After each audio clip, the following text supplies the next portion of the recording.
بسم الله الرحمن الرحيم إن الصفا والمروة من شعائر الله فمن حج البيت أو اعتمر فلا جناح عليه أن يطوف بهما ومن تطوع خيرا فإن الله شاكر عليم إن الذين يكتمون ما أنزلنا من البينات والهدى من بعد ما بيناه للناس في الكتاب أولئك يلعنهم الله ويلعنهم اللاعنون إلا الذين تابوا وأصلحوا وبينوا فأولئك أتوب عليهم وأنا التواب الرحيم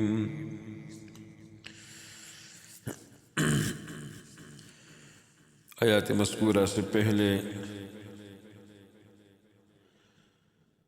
وَإِذِ ابْتَلَىٰ ابراہیم سے خانہ کعبہ کا مفصل ذکر ہوا، جس میں خانہ کعبہ کے جائے عبادت ہونے کا بیان تھا۔ اس کے بعد دعائے ابراہیمی کی حکایت تھی کہ انہوں نے درخواست کی تھی کہ ہمیں مناسک حج سکھلا دیے جائیں، اور مناسک میں حج عمرہ بھی داخل ہے۔ پس بیت اللہ کا معبد ہونا جیسے اس کے قبلہ نماز بنانے سے ظاہر کیا گیا ہے، اسی طرح حج عمرے میں بیت اللہ کو مقصد بنا کر اس کی اہمیت کو واضح کیا گیا ہے۔ آیات مذکورہ میں اس کے مقصود حج اور عمرہ بننے کے متعلق ایک مضمون کا بیان ہے، وہ یہ کہ صفا اور مروہ دو پہاڑیاں ہیں مکہ میں۔ حج عمرے میں کعبہ کا طواف کر کے ان پہاڑیوں کے درمیان میں دوڑتے ہیں، جس کو سعی کہتے ہیں۔ زمانے جاہلیت میں بھی یہ سعی ہوتی تھی، اور اس وقت صفا مروہ پر کچھ مورتیاں رکھی ہوئی تھی، اس لیے بعض مسلمانوں کو شبہ پڑ گیا کہ شاید یہ رسوم جاہلیت سے ہو اور موجب گناہ ہو، اور بعض جاہلیت میں بھی اس کو گناہ سمجھتے تھے، تو ان کو یہ شبہ ہوا کہ شاید اسلام میں بھی گناہ ہو۔ اللہ تعالیٰ کو یہ شبہ دفع کرنا مقصود ہے، اور پس مضمون سابق میں کعبہ کے قبلہ نماز ہونے پر اعتراض کفار کا دفع کرنا مقصود تھا، اور مضمون لاحق میں کعبہ کے مقصد حج اور عمرہ ہونے کے متعلق ایک امر، یعنی صفا مروہ کی سعی پر خود مسلمانوں کے شبہ کا ازالہ فرمانا مقصود ہے۔ تو فرمایا ان الصفا والمروۃ من شعائر اللہ، صفا مروہ کی سعی میں کوئی شبہ نہ کرو، کیونکہ صفا مروہ کے درمیان سعی کرنا یہ من جملہ یادگاری دین خداوندی ہے، شعائر اللہ ہے۔ شعیر کی جمع جس کا معنی علامت کے ہے۔ صفا مروہ مکہ معظمہ میں پہاڑیاں ہیں جو کعبہ شریف سے تھوڑے سے فاصلے پر واقع ہیں۔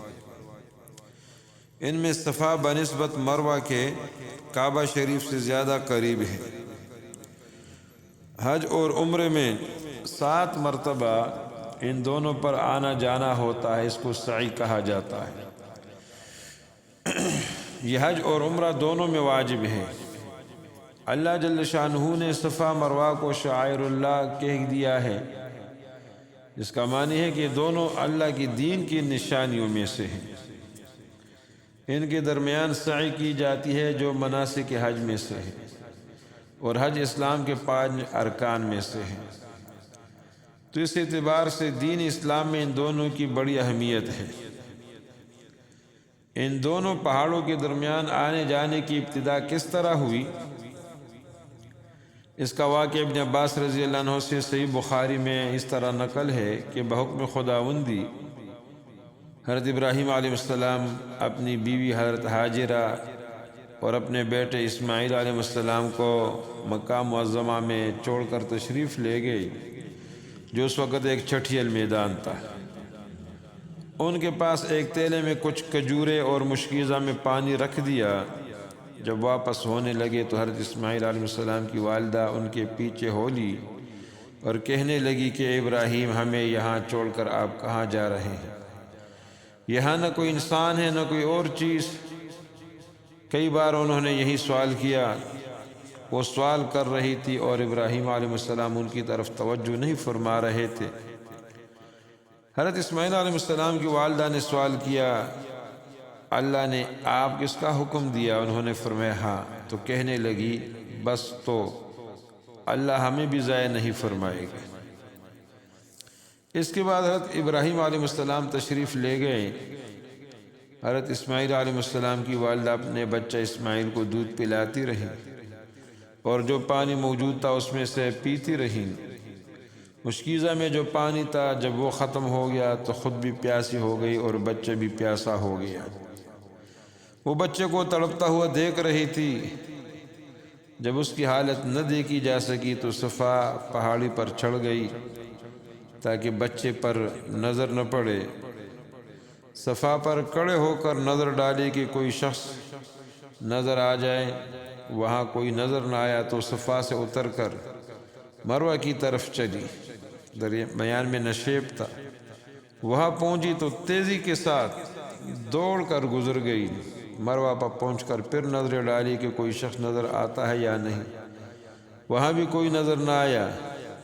7 مرتبہ ایسا ہی کیا، کبھی صفا پر جاتی کبھی مروہ پر۔ اور حضرت ابن عباس رضی اللہ عنہ نے یہاں تک پہنچ کر نبی علیہ السلام کے ارشاد نقل کیا کہ اسی وجہ سے لوگ صفا مروہ کے درمیان سعی کرتے ہیں، یعنی یہ سعی کی ابتدا ہے۔ تو اللہ تعالیٰ نے حضرت اسماعیل علیہ السلام کی والدہ کے عمل کو حج عمرے کی عبادت کا جز بنا دیا۔ جب آخری مرتبہ مروہ پر تھی تو انہوں نے ایک آواز سنی۔ آواز سن کر اپنے نفس کو خطاب کر کے کہنے لگی کہ مطمئن ہو جاؤ۔ اس کے بعد انہوں نے کان لگایا تو پھر آواز سنی۔ آواز سن کر کہنے لگی، اے بولنے والے، تو نے آواز تو سنا دی، اگر تیرے پاس کوئی مدد کی صورت ہے تو ہماری مدد کر دے۔ اچانک کیا دیکھتی ہے کہ جس جگہ زمزم ہے وہاں فرشتے نے اپنی ایڑی سے تھوڑی سی زمین کھریدی، یہاں تک کہ زمین پر پانی ظاہر ہو گیا۔ حضرت اسماعیل علیہ السلام کی والدہ نے وہاں حوض کی صورت بنانی شروع کی اور اس میں سے ایک مشکیزہ میں پانی بھر لیا۔ مشکیزہ میں بھرنے کے بعد پانی جوش مار رہا تھا۔ حضرت ابن عباس رضی اللہ عنہ فرماتے ہیں کہ نبی علیہ السلام نے ارشاد فرمائے کہ اللہ رحم فرمائے اسماعیل کی والدہ پر، اگر وہ زمزم کو اپنے حال پر چھوڑ دیتی تو زمزم زمین پر جاری ہونے والا چشمہ ہوتا۔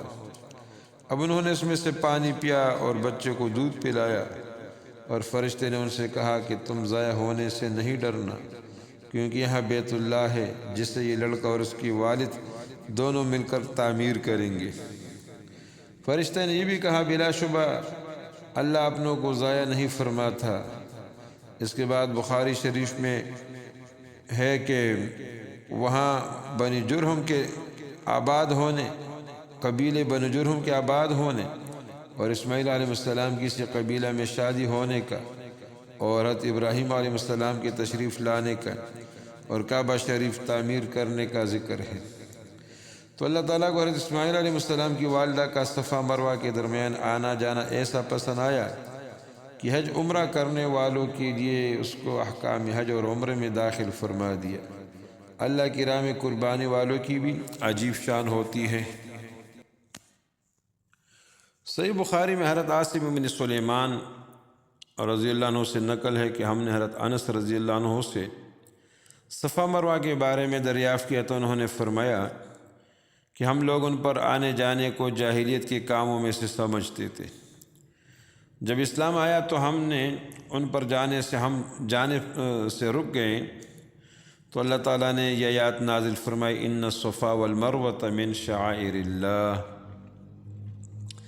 ایک روایت میں ہے کہ حضرت عائشہ رضی اللہ عنہا نے فرمایا کہ زمانے جاہلیت میں انصار منات کے لیے احرام باندھتے تھے، جو ایک مشہور اور معروف بت تھا۔ جب اس کے لیے احرام باندھتے تو صفا مروہ کے درمیان سعی کرنے کو حلال نہیں سمجھتے تھے۔ جب نبی علیہ السلام کے ساتھ حج کے لیے آئے تو انہوں نے آپ سے اس کا ذکر کیا، اس پر اللہ تعالیٰ نے آیات کریمہ نازل فرمائی۔ یہ بیان فرما کر حضرت عائشہ رضی اللہ عنہا نے فرمایا کہ اللہ اس کا حج پورا نہیں کرے گا جس نے صفا مروہ کے درمیان سعی نہیں کی۔ اور صحیح بخاری میں ابو بکر بن عبد الرحمن کا بیان نقل ہے کہ میں نے متعدد اہل علم سے سنا ہے کہ عام طور پر زمانے جاہلیت میں لوگ صفا مروہ کی سعی کیا کرتے تھے، سوائے ان لوگوں کے جن کا حضرت عائشہ رضی اللہ عنہا نے ذکر فرمایا کہ جو لوگ منات کے لیے احرام باندھتے تھے وہ صفا مروہ پر آنے جانے سے بچتے تھے۔ تو جب قرآن میں طواف بیت اللہ کا حکم آیا تو ان لوگوں نے کہا کہ یا رسول اللہ، ہم صفا مروہ پر آیا جایا کرتے ہیں، یہ جاہلیت کے زمانے کی بات تھی۔ تو اللہ نے طواف کے بارے میں حکم نازل فرمایا تو فرمایا ان الصفا والمروۃ من شعائر اللہ، کہ صفا مروہ میں سعی کرنا جو ہے یہ کوئی گناہ نہیں ہے، بلکہ یہ تو دین کی نشانیوں میں سے ہے، صفا مروہ کے درمیان سعی کرنا۔ اس کے بعد ابو بکر بن عبد الرحمن نے فرمایا کہ آیات بالا دونوں فریقین کے بارے میں نازل ہوئی۔ جو لوگ زمانے جاہلیت میں صفا مروہ پر نہیں جاتے تھے ان کے بارے میں بھی، اور جو لوگ زمانے جاہلیت میں صفا مروہ پر جاتے تھے پھر زمانے اسلام میں جانے کو پسند نہیں کیا، ان کے بارے میں بھی ان آیات نازل ہوئی ہے۔ اور نسائی سے نقل ہے کہ صفا مروہ پر تانبے کے 2 بت تھے، ایک کا نام اصاف تھا اور دوسرے کا نام نائلہ تھا۔ مشرکین حج یا عمرے میں صفا پر جاتے تھے تو ان کو بتوں کو ہاتھ لگاتے تھے، اور شعبی رحمۃ اللہ علیہ سے منقول ہے کہ ایک بت صفا پر تھا جس کا نام اصاف تھا، اور ایک بت مروہ پر تھا جس کا نام نائلہ کہا جاتا تھا۔ زمانے جاہلیت میں لوگ صفا مروہ کے درمیان سعی کرتے تھے، جب اسلام کا زمانہ آیا تو ان دونوں کو پھینک دیا گیا۔ اب مسلمان کہنے لگے کہ صفا مروہ پر آنا جانا جاہلیت والوں کا کام ہے جو اپنے بتوں کی وجہ سے ان پر آتے جاتے تھے، لہذا ان دونوں کے درمیان سعی کرنے سے رک گئے۔ تو اس پر آیات نازل ہوئی ان الصفا والمروۃ من شعائر اللہ، یہ تو اللہ کی دین کی نشانیوں میں سے ہیں۔ حضرت عائشہ رضی اللہ عنہ کے بانجا حضرت عروہ نے حضرت عائشہ رضی اللہ عنہ سے سوال کیا کہ جو اللہ تعالیٰ نے فرمایا فلا جناح علیہ ان یطوف بہما، تو اس میں لفظ لا جناح سے تو یہ معلوم ہو رہا ہے کہ جو شخص صفا مروہ کی سعی نہ کرے تو کچھ حرج نہیں۔ تو عائشہ رضی اللہ عنہ نے فرمایا کہ میری بہن کے بیٹے، اگر بات اس طرح ہوتی جیسے تم کہہ رہے ہو تو الفاظ آیات کے یوں ہوتے فلا جناح علیہ الا یطوف بہما، یعنی اس پر کوئی گناہ نہیں جو صفا مروہ پر آنا جانا نہ کرے، اور آیات میں تو یوں ہے کہ اس پر کوئی گناہ نہیں جو صفا مروہ پر آنا جانا کرے۔ تو عائشہ رضی اللہ عنہ نے فرمایا کہ آیات انصار کے بارے میں نازل ہوئی جو صفا مروہ پر جانے سے رکتے تھے۔ انہوں نے سوال کیا کہ اب صفا مروہ پر جائے یا نہ جائیں، تو فرمایا من شعائر اللہ، مطلب یہ کہ صفا مروہ پر جانے میں کوئی حرج نہیں۔ پھر عائشہ رضی اللہ عنہ نے فرمایا کہ صفا مروہ کی سعی کو نبی علیہ السلام نے مشروع فرمایا ہے، کسی کے لیے جائز نہیں کہ ان دونوں کے درمیان سعی چھوڑ دے۔ اب سعی سے متعلق کا کچھ مسائل ہیں۔ صفا مروہ کی سعی طواف کے بغیر معتبر نہیں ہے۔ حج کی سعی طواف قدوم کے بعد کی ہو سکتی ہے، اور طواف زیارت کے بعد بھی، اور طواف زیارت کے بعد سعی کرنا افضل ہے۔ البتہ حج قران ہو اسے طواف قدوم کے بعد کرنا افضل ہے۔ پہلے زمانے میں صفا مروہ کے درمیان ایک جگہ نشیب تھا، حضرت اسماعیل علیہ السلام کی والدہ وہاں سے دوڑ کر گزرتی تھی، اس لیے حج عمرہ میں سعی کرنے والے بھی اس جگہ دوڑ کر گزرتے ہیں۔ اب نشیب تو نہیں ہے، زمین برابر ہموار ہے، اوپر چھت پڑی ہوئی ہے، جگہ کی نشانی ہے، ہرے ستون بنا دیے گئے، ابھی تو لائٹوں کا انتظام ہے، تو وہاں پر جو ہے صحیح کرنے والے اس لائٹوں کے درمیان یا ہرے ستون کے درمیان جو ہے دوڑتے ہیں۔ سعی کے صرف 7 چکر ہیں، صفا سے مروہ تک 1 چکر، مروہ سے صفا تک دوسرا چکر ہوتا ہے۔ اسی طرح 7 چکر پورے کیے جائیں، صفا سے شروع کر کے مروہ پر سعی ختم کی جائے۔ سعی خود کرنا واجب ہے، اس میں نیابت نہیں ہو سکتی، الا ہے کہ کوئی شخص احرام سے پہلے بے ہوش ہو جائے تو دوسرا شخص اس کی طرف سے احرام باندھ لے اور مکہ معظمہ پہنچ کر اس کی طرف سے طواف قدوم اور سعی کرے تو یہ صحیح ہے، بشرطی کہ اس سے پہلے اسے ہوش نہ آیا ہو۔ سعی پیدل کرنا لازم ہے، اگر کسی نے بلا عذر سواری پر سعی کی اور پھر اعادہ نہیں کیا یعنی دوبارہ نہیں کی تو دم واجب ہوگا۔ اگر کوئی شخص سعی چھوڑ کر مکہ معظمہ سے چلا گیا تو اس کی تلافی کے لیے 1 دم واجب ہوگا۔ ہر ستونوں کے درمیان تیزی سے چلنا صرف مردوں کے لیے ہے، عورتوں کے لیے نہیں ہے، کیونکہ اس کی طرف سے ان کی جنس کی ایک عورت یہ کام کر چکی ہے عورتوں کی طرف سے، اور اسی کے عمل کی تو یہ نقل ہے جو حج عمرے کا جزو بنا دی گئی ہے۔ اور آیت کے آخر میں فرمایا کہ وَمَن تَطَوَّعَ خَيْرًا، جو کوئی خوشی سے کرے کوئی نیکی، فَإِنَّ اللَّهَ شَاكِرٌ عَلِيمٌ، تو اللہ تعالیٰ قدردان ہے۔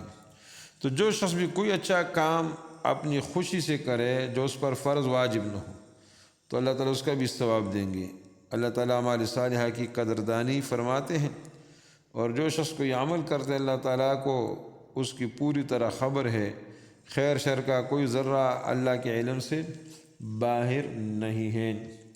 تو فرمایا ان الصفا والمروۃ من شعائر اللہ، صفا مروہ میں سعی کرنا اور صفا مروہ یہ شعائر اسلام میں سے ہے، شعائر اللہ میں سے ہے، لہذا اس میں سعی کرنا جو ہے لازم ہے۔ فمن حج البیت، جو کوئی کرے حج بیت اللہ کا، او اعتمر یا عمرہ کرے، فلا جناح علیہ، تو اس پر گناہ نہیں، ان یطوف بہما، کہ وہ سعی کریں دونوں کے درمیان صفا مروہ کے۔ ومن تطوع خیراً، اور جو کوئی نیکی کرتا ہے، تطوع کرتا ہے، یعنی اپنا جو عمل اس پر فرض واجب نہ ہو، تطوع، تو جو کوئی نیکی اچھا کام کرتا ہے اپنی خوشی سے تو اس کا بھی اللہ تعالیٰ ثواب دیں گے۔ فإن اللہ شاکر علیم، کیونکہ اللہ تعالیٰ شاکر بھی ہے، قدردان ہے، علیم اور جاننے والا ہے۔ وآخر دعوانا ان الحمد للہ رب العالمین۔